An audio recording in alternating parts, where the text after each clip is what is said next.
Kapalaran ng Taurus ngayong araw ng April 9. Taurus.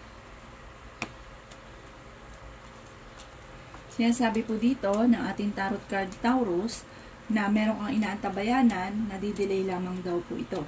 Kayo daw po ay fighter na tao. Sinasabi rin po dito na may bago kang maiisip na pamamaraan kung paano ka magiging matagumpay. Kayo daw po ay makakamit nyo naman yung rurok ng tagumpay. Kung sa ngayon nasa baba ka, bigla kang jajump sa mataas. Jajump ka sa pangarap ninyo. Bagamat ikaw ay nawawala ng pag-asa sa ngayon. Yan, sabi rin po dito na may matagal ka ng wini-wish na matutupad. Sabi po dito, may mga tukso naman ang inyong karelasyon na kaya niyang umiwas kung gugustuhin. May selebrasyon na paparating sa inyong pamilya. Sabi rin po dito, ikaw daw po Taurus ay mabilis nakakainggitan ng inyong kapwa. Kayo ay masipag at madadagdagan pa ang kita. Bagamat sa ngayon, pag-isipang mabuti ang bawat paggastos. Kaya sabi rin po dito na magiging okay ang lahat, mag-isiusapin ang buhay, pag-ibig at pera. Kayo daw po ay paladasal at may gabay daw kayo.